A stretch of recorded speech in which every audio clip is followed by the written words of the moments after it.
Il est 23h, bonsoir à tous et merci de votre attention. Voici les titres à la une de l'actualité ce samedi. Le président de la République prêtera serment le 14 décembre sur la Constitution ivoirienne. Pour l'occasion, la Constitution ivoirienne revêt des habits neufs, habillage, mise en page et couverture. Un nouveau format bien pensé par des expertises ivoiriennes. Des explications dans ce journal avec Gabriel Zali.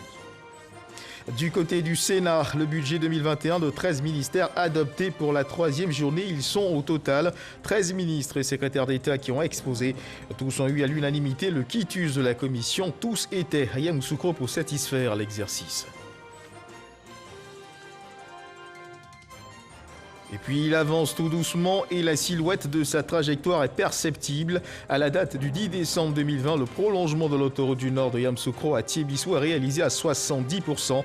Avec les premières couches de bitume, un taux de réalisation constaté par la Géroute. L'entreprise en charge des travaux semble tenir dans la fourchette de ses engagements. Voilà pour l'essentiel.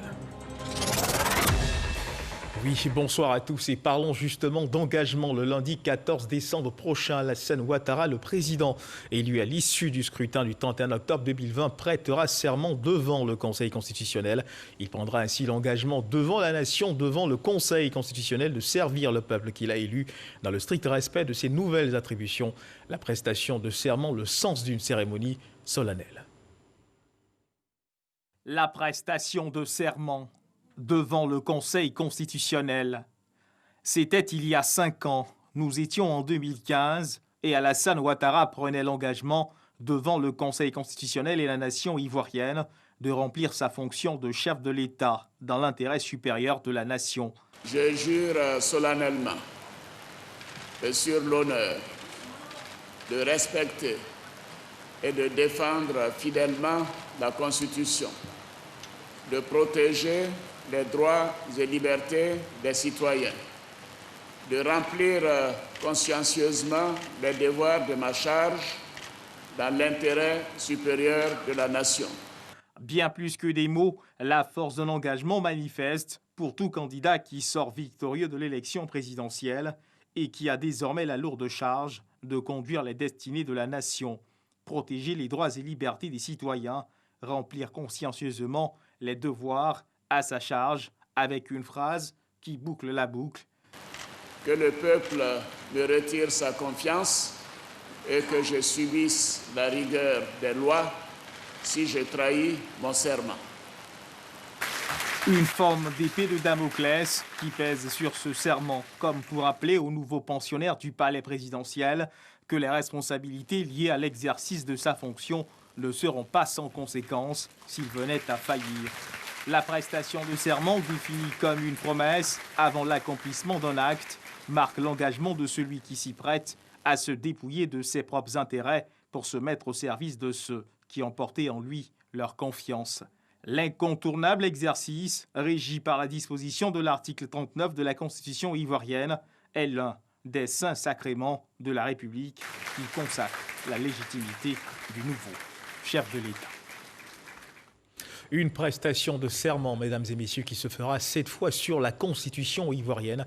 La modalité de la prestation de serment du président de la République a été introduite dans la Constitution de 2016. Et pour l'occasion, la Constitution qui devient de fait l'élément central de la cérémonie s'est revêtue de nouveaux habits, nous le disions dans les titres.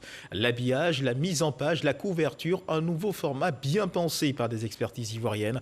Des explications dans ce reportage de Gabriel Zani qui revient aussi sur l'histoire de la prestation de serment du président de la République en Côte d'Ivoire.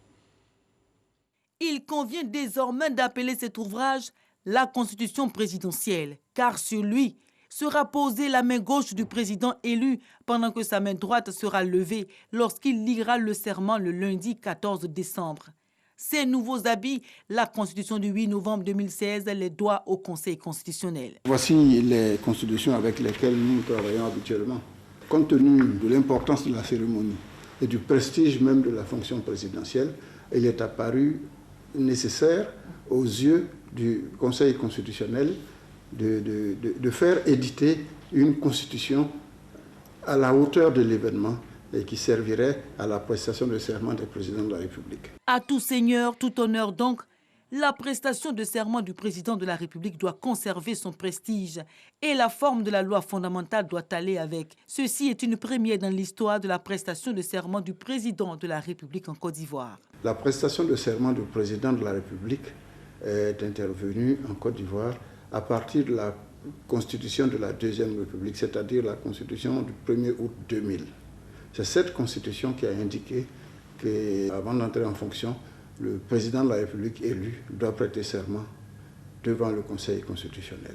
C'est ainsi que le président Laurent Gbagbo a prêté serment et le président Ouattara également a prêté serment. Mais cette constitution de la Deuxième République n'indiquait pas la forme de la prestation de serment du président de la République. C'est la constitution de 8 novembre 2016 qui a donné une forme à la prestation de serment du président de la République en précisant que le président de la République élu prête serment sur la Constitution devant le Conseil constitutionnel réuni en audience solennelle. Si l'histoire de la prestation de serment du président de la République a traversé le temps, celle de ce nouveau format de la Constitution date seulement de quelques semaines. Reproduction intégrale des textes au caractère bien gravé, originalité introduite pour faciliter la lecture, arceaux dorés, coffret cuir, couleur rouge, le tout sous forme de classeur. C'est le produit d'entreprises locales ivoiriennes. Pour le marquage de l'or, une autre expertise nationale a été sollicitée. C'est dans cet atelier de bijouterie que les nouveaux habits de la Constitution de 2016 ont été conçus. Il n'a pas été vraiment facile parce que c'est un travail de conception. Il fallait vraiment aller étape par étape, passer d'abord à la résine, une maquette en caoutchouc, après les impressions 3D, ensuite il y a eu la coulée. On a déjà procédé à un désassemblage même de ce que vous voyez là. On l'a mis en 3 morceaux pour pouvoir effectivement le nettoyer correctement et puis procéder vraiment à l'assemblage après via la soudure au laser. La mention, la Constitution réalisée au laser sur une plaque d'or. La Constitution séparée d'or. Nous ne travaillons que l'or ici. C'est fait vraiment en or pur 18 carats. Que ce soit l'armoirie, que ce soit les écritures, tout a été vraiment fait en or, quoi. Avec cet ouvrage prestigieux, la Constitution devient l'élément central de la première prestation de serment du président élu de la Troisième République. Ce sera la Constitution des présidents de la République. Sous d'autres cieux, on voit que c'est la Bible qui sert à recevoir le serment, ou bien c'est le Coran. Mais chez nous, un État laïque, nous avons décidé de faire une constitution un peu particulière qui servira à recevoir le serment du président de la République. Mais c'est exactement la même constitution que celle que tout le monde connaît et qui nous sert d'instrument de travail. D'ailleurs, même pour être sûr que c'est sur la constitution que le président de la République a prêté serment, nous avons pris la précaution de ranger à la fin le journal officiel dans lequel la Constitution a été officiellement publiée et promulguée. De telle sorte que si dans la réédition du format spécial, il manque quelque part une virgule, la présence du journal officiel compense cette lacune. Alassane Ouattara, le président élu, lira cet écriteau spécialement conçu pour la circonstance. Il sera tenu par un huissier. Le secrétaire général du Conseil constitutionnel fera office de greffier en chef. C'est lui qui signera le procès verbal avec le président du Conseil constitutionnel de l'audience de la prestation de serment du président de la République. Il aura la charge de ranger la Constitution désormais présidentielle qui sortira chaque 5 ans pour recevoir le serment d'un nouveau président de la République. La Constitution pour la prestation de serment du président de la République n'est pas la seule à se revêtir de vêtements distingués. Cet autre format de la Constitution aussi a reçu des habits un peu moins somptueux. Ce format est réservé à tous ceux qui prêtent serment sur la Constitution, mais qui ne sont pas présidents de la République. Voilà, et une chose qu'il convient de savoir, mesdames et messieurs, sur le sujet, c'est que selon le président du Conseil constitutionnel, la prestation de serment du président de la République n'est pas une investiture, elle est une audience publique tenue devant les juges. Et on change de sujet pour parler cette fois du budget 2021 de l'État de Côte d'Ivoire qui continue d'être examiné par les sénateurs membres de la Commission des affaires économiques et financières du Sénat. Pour la troisième journée, ils sont au total 13 ministres et secrétaires d'État qui ont exposé. Tous ont eu à l'unanimité le quitus de la Commission. C'est ce que nous dit Kader Sogodogo. Pour cette troisième journée consacrée à l'examen du budget 2021, le balai ministériel continue au Sénat. La Commission des affaires économiques et financières est à la manœuvre. Le ministère de l'Environnement et du Développement durable, 20 milliards 168 millions de francs CFA. Les eaux et forêts, 36 milliards. Le ministère de l'Assainissement et de la Salubrité, 157 milliards 781 millions. Pour 2021, les défis sont connus. Les Ivoiriens sont invités donc pour l'année 2021 à accompagner les efforts du gouvernement et à s'engager pour un pays propre à travers nos initiatives communautaires, à travers le changement de comportement pour inverser la tendance. Beaucoup a déjà été réalisé à cette date, beaucoup reste à faire et 2021 sera donc le point de départ pour renforcer et améliorer ce qui aura déjà été réalisé. Le ministère du Tourisme et des Loisirs, 11 milliards 254 millions. Le ministère des Sports, 111 milliards 862 millions. Le ministère de la Culture et de la Francophonie, 14 milliards 814 millions. Le ministère de la Promotion de la Jeunesse et de l'Emploi des Jeunes, 12 milliards 36 millions. Le ministère de la Communication et des Médias, 32 milliards 786 millions. Le secrétariat d'État chargé du service civique, 2 milliards 580 millions. Le ministère de l'Équipement et de l'Entretien routier, 595 milliards 247 millions. De belles routes en perspective. Sur ces 595 milliards, il y a la moitié qui vient du budget de l'État et la moitié qui vient des bailleurs de fonds. Donc je voudrais profiter de votre micro pour dire merci à l'ensemble des bailleurs de fonds qui accompagnent donc le gouvernement dans la mise en œuvre de son programme d'entretien routier et de construction de routes neuves. L'adoption de notre budget qui nous permettra à son application de pouvoir compléter ou adresser tous les challenges qui concernent le secteur de la communication et des médias. Et aujourd'hui, vous le constatez, c'est un secteur qui est très dynamique, que ce soit sous l'angle de l'audiovisuel avec la floraison des différentes chaînes de la TNT qui permettent l'expression démocratique libre, désormais dans des tonalités tout à fait différentes. Le ministère de la Construction, du Logement et de l'Urbanisme, 43 milliards 815 millions. Le secrétariat d'État chargé du logement social, 21 milliards 800 millions.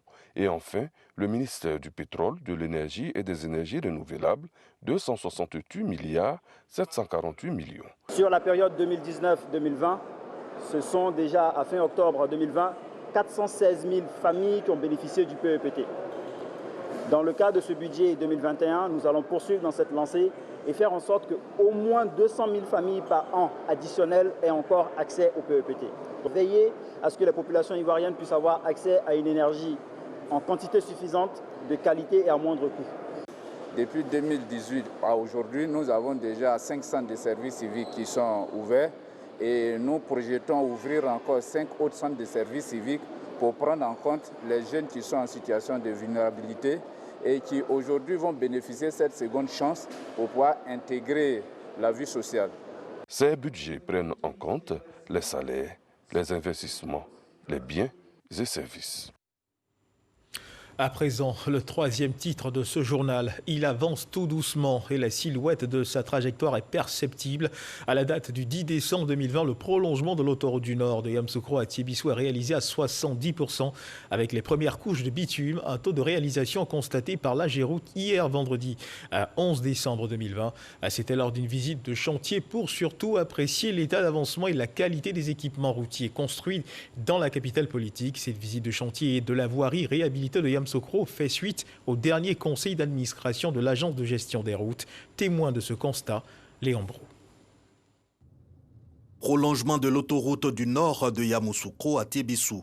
Les ouvrages d'art et les couches de fondation entièrement réalisés le long des 37 km avec par endroit la première couche de bitume.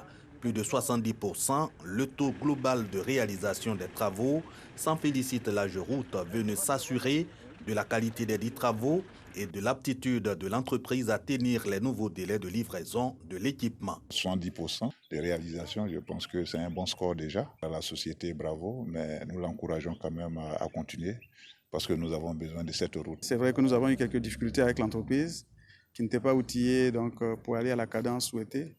Et avec l'appui multiforme que nous avons apporté, les différentes couches ont été mises en place avec les épaisseurs conséquentes. Donc, d'ici la fin de l'année 2021, vous aurez l'autoroute jusqu'à Boaké. Cet espoir, au regard de la place de l'autoroute dans le transport et les échanges commerciaux, mais aussi pour l'importance de l'investissement sur le tronçon Yamoussoukro-Tiébissou, environ 80 milliards contre 33 milliards de francs CFA pour renforcer et réhabiliter la voirie urbaine de Yamoussoukro. Les 50 km de route neuve issus de cette première phase du projet ont été aussi visités. Cette année, on a réceptionné plus de 138 km de route. Au niveau de la réhabilitation, c'est également des chiffres similaires. Aujourd'hui, on a plus de 7500 km de route bitumée. En 2021, nous allons relancer tous nos chantiers pour couvrir l'ensemble du territoire, mais surtout donner les opportunités de créer des richesses dans toutes les régions. Le programme d'entretien routier va s'intensifier avec un programme orienté vers les zones de production. Cette visite de chantier, après le dernier conseil d'administration de l'AGEROUTE, au menu, budget et plan d'action 2021 avec en ligne de mire la qualité des infrastructures. Raison de cette visite d'encouragement à la première promotion des techniciens supérieurs spécialisés du Centre de formation en technique routière, une école de perfectionnement de l'AGEROUTE au sein de l'Institut national polytechnique Houphouët-Boigny. Et la Covid-19 qui continue malheureusement de sévir en Côte d'Ivoire, il faut redoubler de vigilance.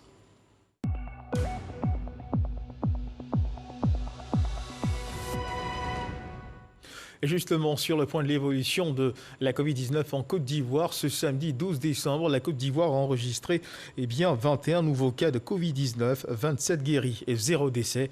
Le pays compte 245 cas actifs. Depuis le début de la maladie en Côte d'Ivoire, l'on a enregistré 21 639 cas confirmés, 21 261 guéris et 133 décès. Voilà ce qu'il faut donc retenir sur l'évolution de cette maladie pour cette journée.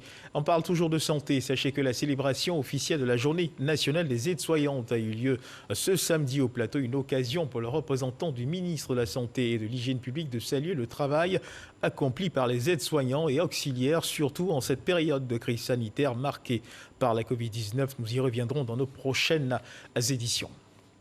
L'inspection générale du ministère de l'Assainissement et de la Salubrité a organisé un atelier de sensibilisation des membres du cabinet et responsables du dit ministère sur la pratique du contrôle interne et du management des risques. Objectif, veiller à la mise en œuvre de cet outil de gestion. Grace Kando nous en parle.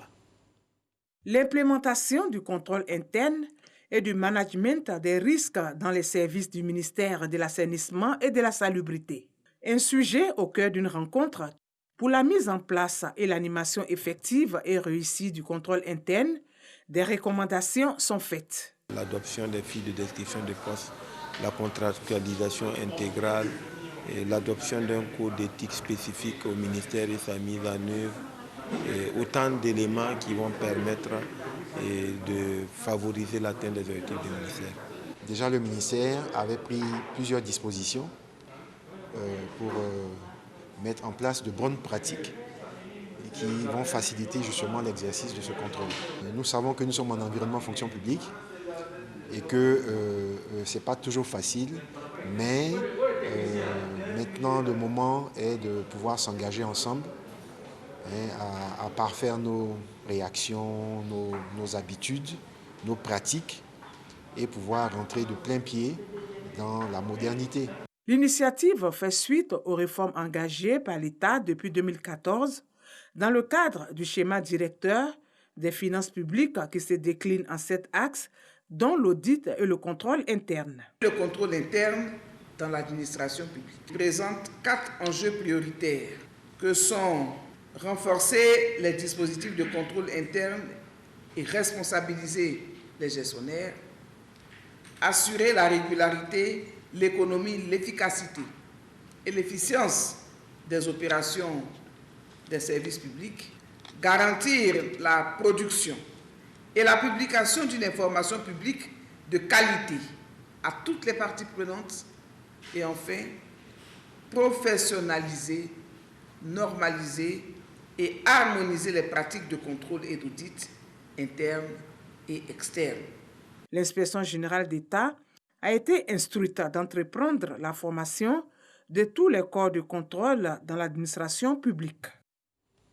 Une vingtaine de sociétés coopératives venues de divers horizons du pays au cabinet de la secrétaire d'État chargée de l'autonomisation des femmes.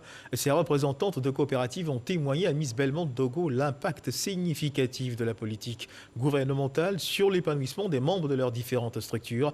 Les appuis du gouvernement ont entre autres permis aux femmes du secteur du vivrier de mettre sur le marché des produits transformés et innovants.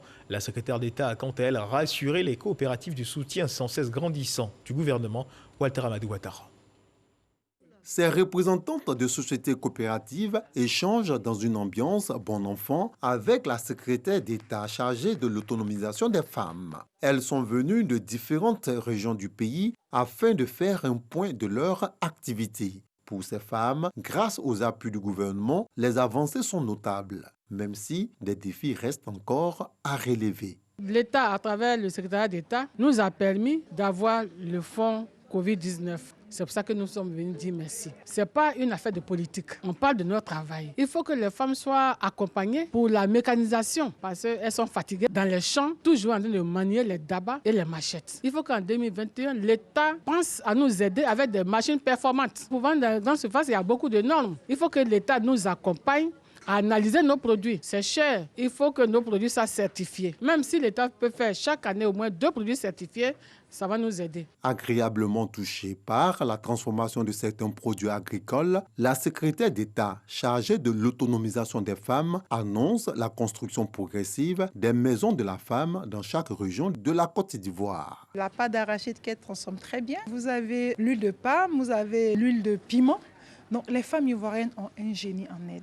Et tout ce que nous faisons, c'est de mettre au grand jour ces génies-là. Nous l'avons dit que si nous avons pu faire tout ce que nous avons fait, c'est grâce au président de la République. Pour nous, il serait vain d'amener nos femmes à être autonomes, tout en sachant qu'elles ne savent ni lire ni écrire. Il faut amener la femme ivoirienne à apprendre à lire et écrire, amener la femme ivoirienne à comprendre la petite comptabilité. Donc la maison de la femme a en son sein une garderie qui permettra au moment de laisser les enfants en fin de vaquer aux occupations.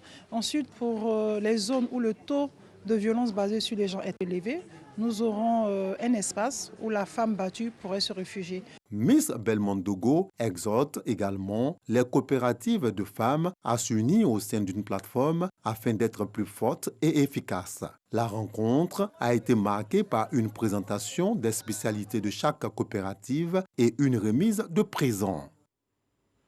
Ce samedi, dans la cour de la mairie de Divo, l'association des cadres du Centre pour le développement, avec à sa tête le ministre Amédée Kouakou, a rencontré les populations baoulées vivant dans la zone forestière. Le maintien de la paix et la dynamique de développement amorcée par le RHDP était au cœur de cette rencontre. Amédée Kouakou a une fois de plus sollicité le soutien des populations en faveur du RHDP dans la perspective des législatives à venir. Mahama Traoré. Depuis près de 3 ans, l'association des cadres du Centre pour le développement ACCD parcourt villages et hameaux baoulés en zone forestière pour porter le message de paix et de stabilité. Un travail qui semble avoir porté ses fruits, selon le constat fait par l'ACCD. La communauté baoulée vivant en zone forestière a fait preuve de civisme lors de l'élection présidentielle du 31 octobre dernier. Dans la région de Deré du Bizo, tout est bien passé. Il n'y a pas eu de blocus, rien. Tout le monde est allé au vote. Massivement, les parents baoulés sont sortis. Nous sommes pour la paix, nous voulons avancer dans la paix, nous voulons perpétuer dans la paix. La manifestation tenue ce samedi dans la cour de la mairie de Divo en présence de plusieurs chefs coutumiers était donc un moment de reconnaissance. Reconnaissance de l'ACCD envers la communauté baoulée de la zone forestière pour avoir su préserver la paix et la cohésion sociale. Le ministre Amédée Kouakou et les membres de l'ACCD appellent à maintenir une telle dynamique dans la perspective des élections législatives à venir. Ce sont les représentants, la chefferie, les femmes, les jeunes de ces régions-là qui sont rassemblés ici pour dire félicitations au président de la République, pour dire merci au président de la République pour la grande confiance qu'il fait au peuple baoulé, pour dire aussi félicitations et remerciements au président de la République pour avoir su sauver la paix dans cette période critique de l'évolution de la Côte d'Ivoire. Nous nous sommes battus. Le président Alassane Ouattara est aujourd'hui président de la République. Mais le combat n'est pas terminé. Le président ne peut exercer sa fonction que lorsqu'il a des députés. Nous devons, dans l'ensemble de nos régions, donner le pouvoir au président Alassane Ouattara en lui donnant le maximum de députés. Je peux compter sur vous. C'est ça le sens de notre rassemblement. Plus de 5000 personnes ont pris part à cette rencontre. Elles sont venues des 10 régions de la zone forestière que sont le Gor, le Lodjibois, la Nawa, le Haut-Sassandra, le Boclé, San Pedro, les Grands Ponts, le Cavali, le Guemon et le Tompi. Et le coordonnateur régional RHDP du Bafing, le ministre Moussa Sanogo, a lui rencontré les militants de cette région pour exprimer la gratitude du parti aux populations après le brillant plébiscite du président Alassane Ouattara au scrutin présidentiel du 31 octobre dernier. Accompagné de fils de la région, il a parcouru les départements de Ouaninou, Touba et Koran. Le compte-rendu avec F. Boué. 93,24% de taux de participation et 98,28% des suffrages en faveur du président Alassane Ouattara. C'est le score fait par le Bafing lors du scrutin présidentiel du 31 octobre dernier. L'heure est donc au bilan et à la reconnaissance. C'est le sens de la tournée entreprise par le ministre Moussa Sanogo, coordonnateur régional RHDP du Bafing et directeur de campagne. En compagnie de cadres et élus de la région, il a sillonné les 3 chefs-lieux de département, à savoir Ouaninou, Touba et Koro. C'est d'abord une grande satisfaction d'abord de constater que les élections se sont passées ici plutôt dans le calme, que nonobstant les diverses communautés qui peuplent la région, il y a eu une entente parfaite et que cette entente-là perdu, aussi remercier aussi les populations pour les choix qui ont été portés, les suffrages qui ont été exprimés en faveur de notre candidat, le président Alassane Ouattara. Le ministre a saisi l'occasion pour annoncer aux populations que le développement initié par le président Alassane Ouattara va s'accroître dans tous les domaines.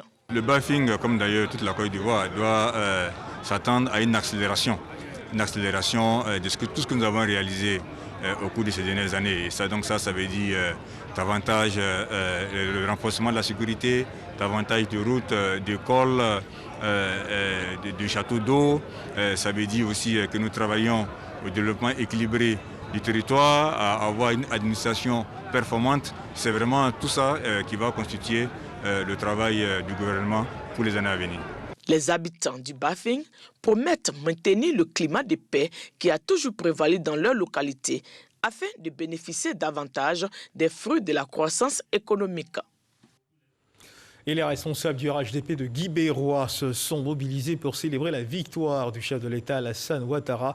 Avec à leur tête Colette Pelot, elles ont tenu à réaffirmer leur soutien total au président de la République. Occasion également pour Colette Pelot d'inviter les populations à la paix et à la cohésion sociale. C'est ce que nous rapporte Konaté Moussa. Le département de Guibérois a enregistré 41% de taux de participation à l'élection présidentielle. Les populations se sont mobilisées le jour du vote pour porter leur choix sur le président Alassane Ouattara. Les responsables locaux du RHDP de Guibérois célèbrent donc la victoire du chef de l'État et félicitent les militants pour cette mobilisation.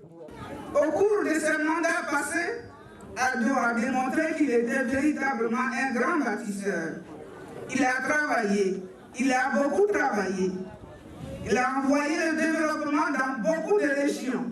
Réjouissons-nous donc de sa victoire et soyons fiers de ce que nous avons accompli. Colette Pelot a également invité les populations au vivre ensemble et les a assurés de l'engagement des autorités ivoiriennes à œuvrer pour le bien-être des populations de la région du Gor. Le Palais de la Culture de Trècheville a abrité la 8e édition du festival hip-hop Enjaillement. 8 candidats étaient en lice, déclaré vainqueur de l'épreuve l'artiste TH Le Baobab. Il a reçu la somme de 500 000 francs CFA et un billet d'avion pour aller représenter la Côte d'Ivoire, un festival de hip-hop à Bamako au Mali. A prévu ce mois de décembre, ce festival initié par Nash, artiste hip-hop, se donne pour objectif de détecter des talents dans le domaine du hip-hop. Issa Tchonoyeo nous en parle. Palais de la culture de Trincheville, 8e édition du festival hip-hop Enjaillement. TH Le Baobab sort lauréat du concours après avoir séduit le jury par sa présence scénique, la vivacité de ses textes et la puissance de ses messages. L'avenir d'une nation repose sur la jeunesse. Nous devons à nos enfants une vie de paix et sans violence, être éduqués, remplis d'amour et d'affection à nos parents. J'ai mis tout dans la main de Dieu, c'était difficile. En 8e de finale, être premier, quart de finale, aller jusqu'à 8e, demi-finale, devenir 2e et puis la finale encore devenir premier. Avec ses conseils, c'est déjà bon. Initié par Nash, le festival hip-hop Enjaillement permet aux jeunes talents de montrer leur savoir-faire dans ce style musical. Selon l'initiatrice, le festival est une alternative pour ces jeunes de fuir l'oisiveté. Les objectifs, c'est déjà avoir une plateforme pour le hip-hop, donner de la voix aux jeunes, permettre à ces jeunes-là de s'épanouir à travers le festival et de s'exprimer. Quand les gens ne sont pas occupés, quand les jeunes ne font rien, ils sont là comme ça, ils sont obligés de faire n'importe quoi. Ils vont se donner à n'importe quoi. Donc, il faut les occuper, mais sainement. Le lauréat de cette 8e édition, en plus des 500 000 francs CFA reçus des organisateurs, bénéficiera d'un billet d'avion pour aller représenter la Côte d'Ivoire à un festival hip-hop au Mali. Voilà, c'est la fin de ce journal. Merci de nous avoir suivis. Dieu garde la Côte d'Ivoire.